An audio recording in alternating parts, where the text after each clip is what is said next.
Chapter 3. The old man kept staring at me, trying to gather his thoughts. I, meanwhile, was just examining the apple in my hands.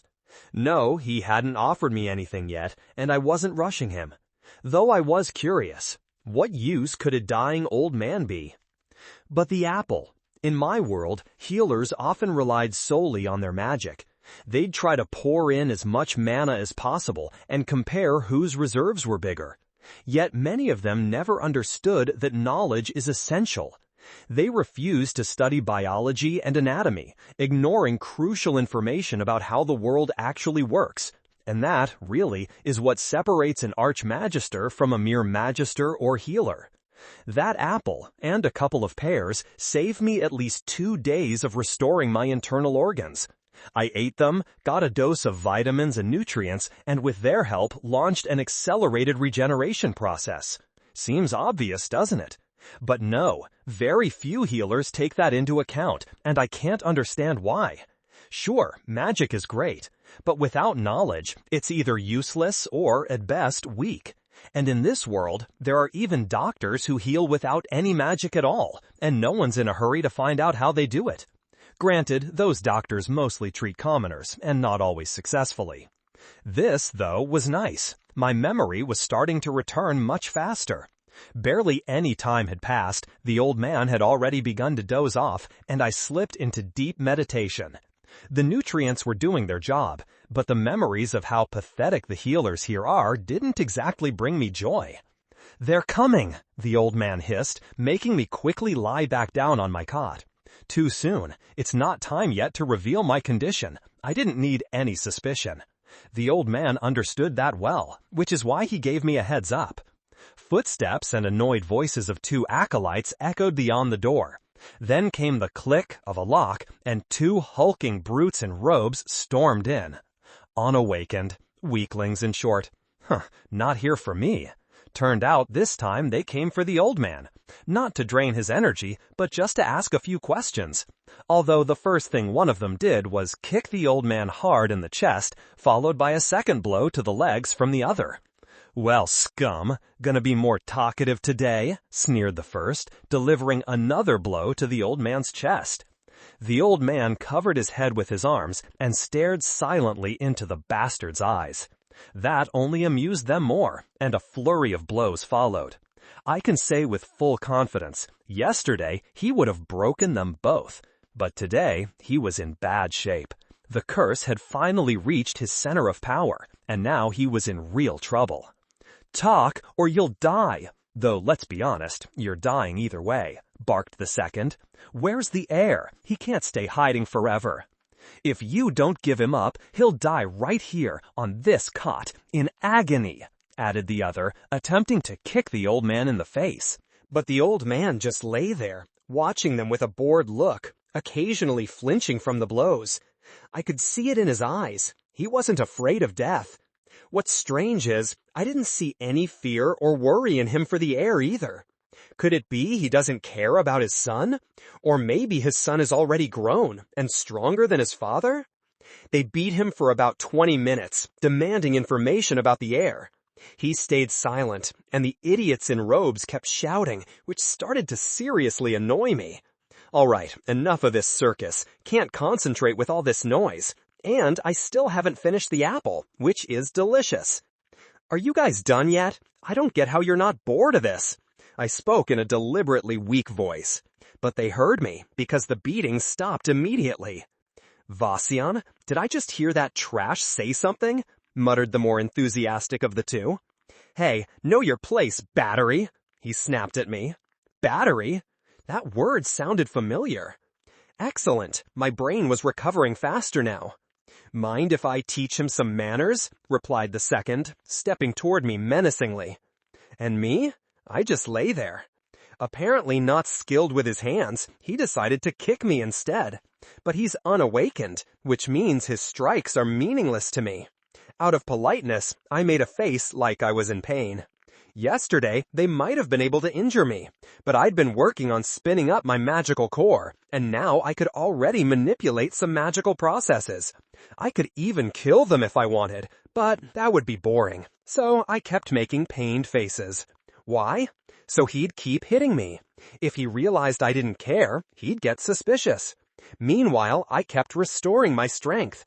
Draining life energy from the unawakened is a pleasure, no resistance. I could drain them dry in seconds. Could, but I won't. If they notice too soon, it's over. He kept kicking me, and I wasn't sure whether I should keep draining him. He might collapse at any moment. So I had to call for backup. "Why's your girlfriend just standing there looking bored?" I smirked, nodding toward his reddening partner. "She's scared?"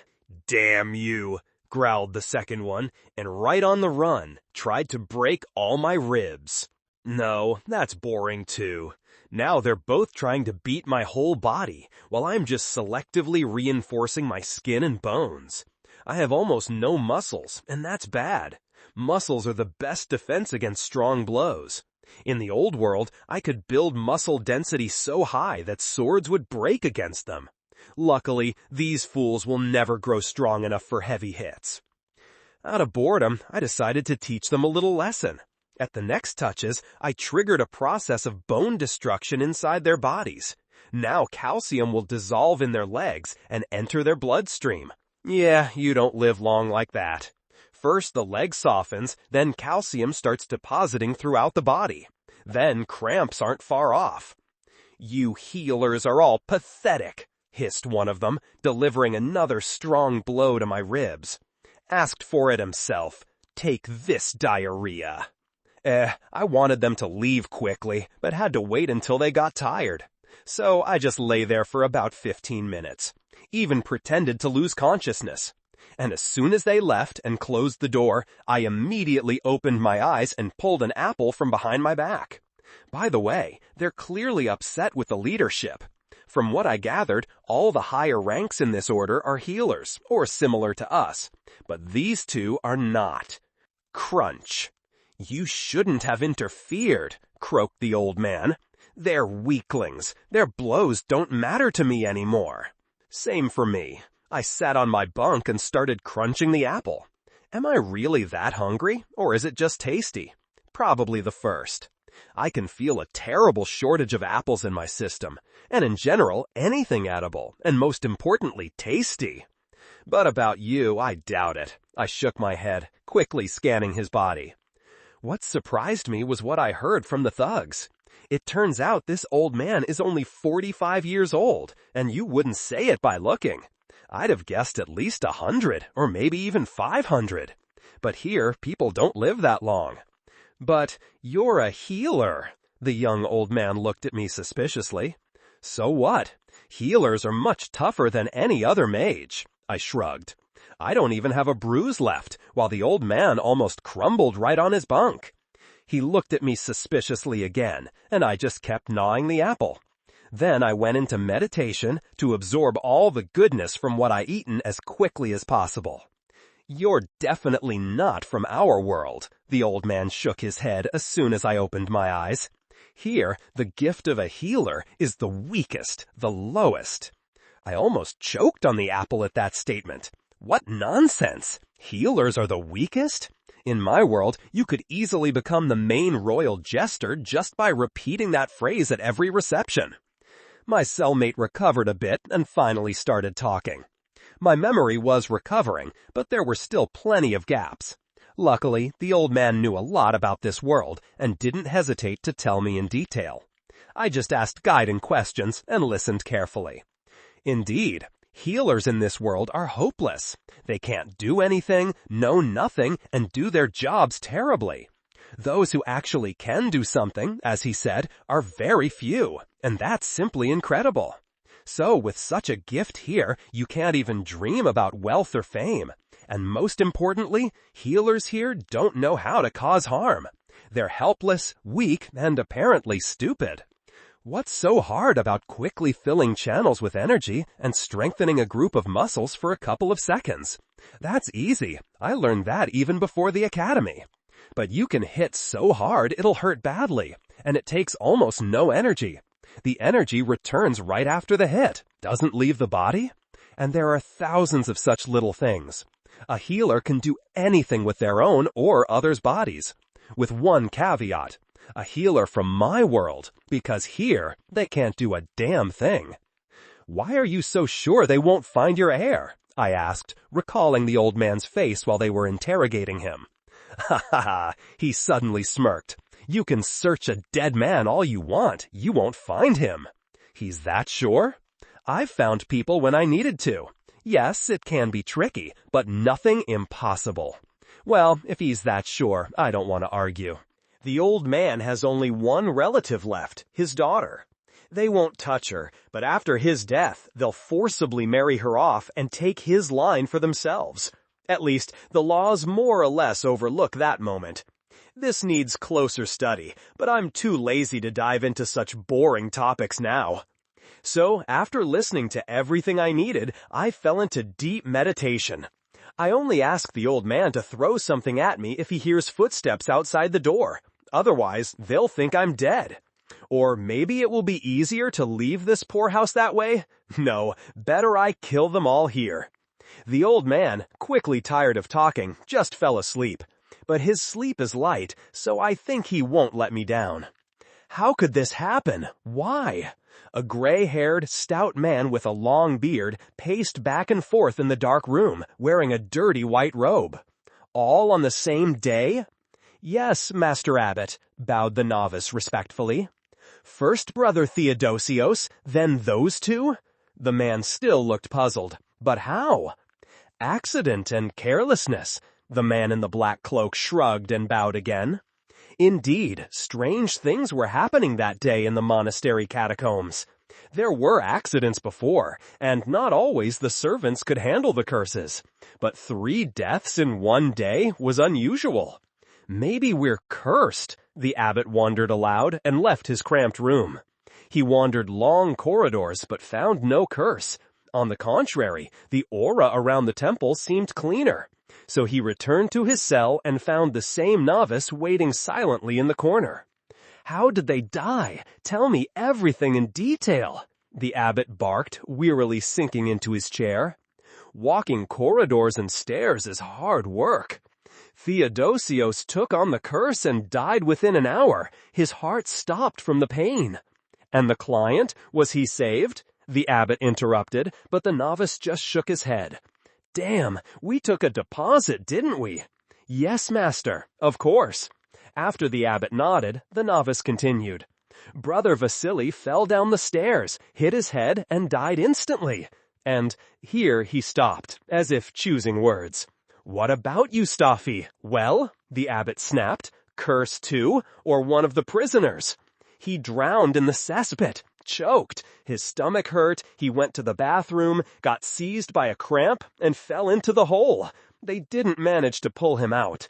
The novice shrugged again. How? How is that possible? Drown in shit? The man grabbed his head and sat like that for some time. Listen here. From now on, no drinking inside these walls. Not a drop. Got it? They've lost it completely.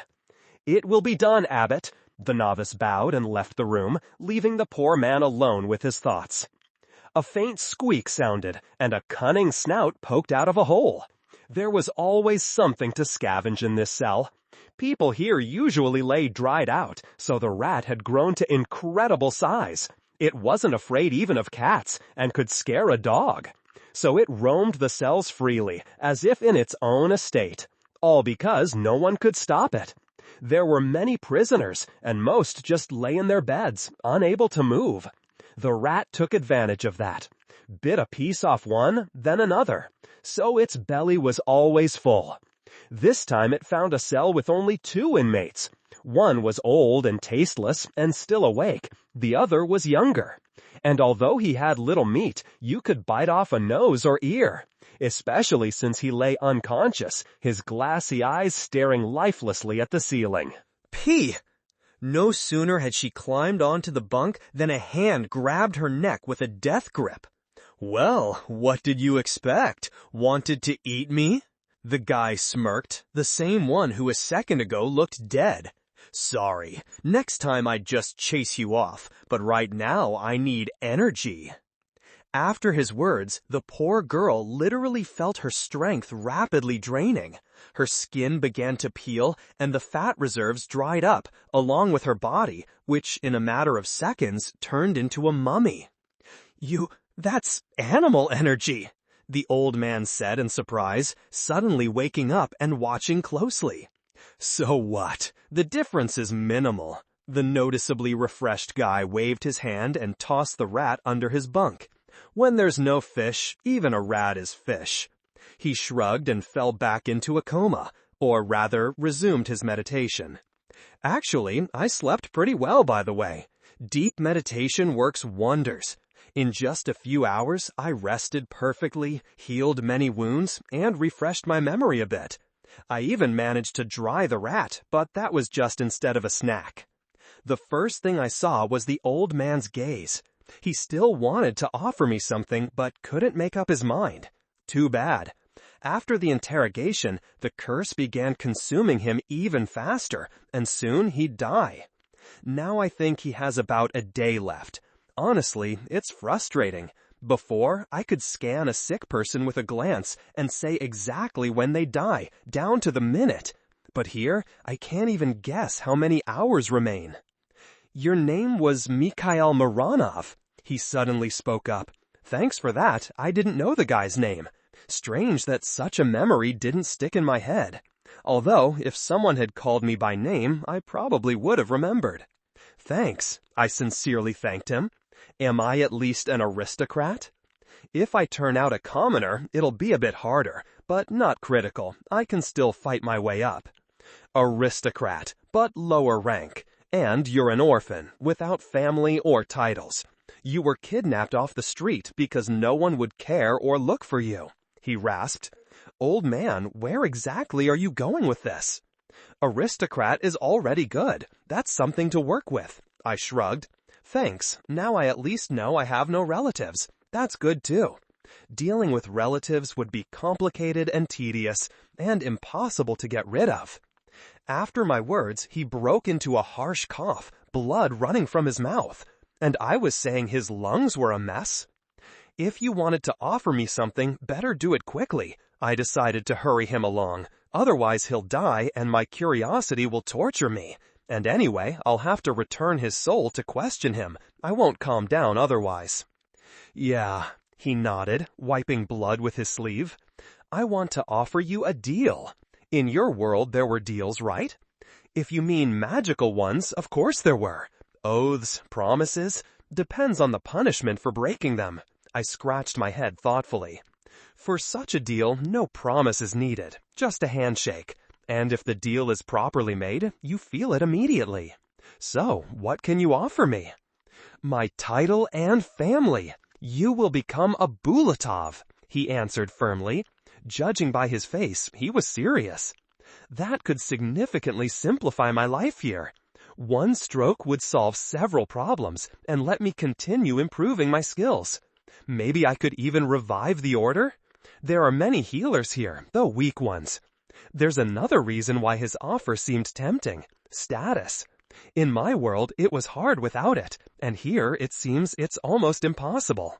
Sure, you can earn it over 20 years, but how? By serving? But here's the thing, I don't really know how to serve. I can pretend to serve, but not truly. Getting status could overturn all my recent plans. But in return, you must take care of my daughter. Now that's harder. Taking care and providing I can do, but I'm not omnipotent either. Let's say this, I promise to do my best so your daughter is well. And just in case? No, I know you're the Archmagister. The old man shook his head. That's no empty title. Damn, old man, what are you doing? Everything you know about the Archmagister is what I told you these days, using my info against me? I didn't spare energy, poured it generously into my brain to speed up, then started thinking. It took me a few minutes to weigh everything and evaluate. If I get his status and guardianship over his daughter, it'll add many enemies. However, as I said, healers in my world can't live without such connections. Ha ha, I laughed. What an old bastard. But damn, it's even more interesting. Deal. I promise no harm will come to your daughter, and the family will thrive and prosper. He looked at me thoughtfully for a while, then slowly took off a family ring from his finger and handed it to me. We shook hands, and both felt the deal was now binding. What if I break it? I won't die, but my power will suffer greatly, at least my body. But I don't see that as a problem. The deal is quite fair and doable. Notably, he had been in this place for almost 6 months, and all this time he didn't give up or remove the ring. No one else could do that. That's the whole point of family rings. So the guards wanted to pull it off his corpse, but now, no chance. Actually, the old man pitied me. I honestly told him about all types of deals and how to make them. He accepted my formulation, though he could have demanded to tighten it to the max. If his daughter dies, nothing will happen to me as long as I honor the deal. Only if I truly neglect her, or know she could have been healed immediately and delay it, then maybe my progress will roll back 30 years. That's not all. As soon as we made the deal, the old man continued. I still have some strength left. I'll die anyway, but you need it more. I saw how you dried the rat and drained energy from those bastards. You want me to take all your life force? I was surprised. It wouldn't be useless, but I clearly saw he had only the last remnants, and if I touched him, he'd die immediately. Yes, my family has a secret. I can draw strength from my family and become stronger. For a short time, but still. But because of the curse, it won't help me. Now that's interesting. Where will he get the power from? Need to study this. On his daughter. Very interesting. Though in my world there was something similar, but it required a special artifact. And the old man wasn't lying. His eyes faintly glowed, and I felt his body fill with energy. A light breeze blew, making the cell even colder. And after a second, the old man spoke again, but it sounded like not his own voice. "Start!" he said loudly and clearly, and I didn't hesitate. There really was a lot of energy. I grabbed his hand and hurriedly absorbed it, quickly distributing it through my channels. All internal wounds immediately began to heal, and my memory fully awakened as I restored all brain damage. Now this I can work with. But why? Why didn't you take it all? The old man asked, surprised, when I let go and headed to the door. Don't you want to see for yourself? I smiled, starting to bang on the door and call for guards. Somewhere in the corridor, footsteps sounded. Then 6 bastards in cloaks burst into our cell. I was just standing in the middle, and they froze, looking at me puzzled. Thanks. The old man smiled blissfully and relaxed, watching. You still got too much strength, you bastard, one of them snarled. We'll fix that real quick.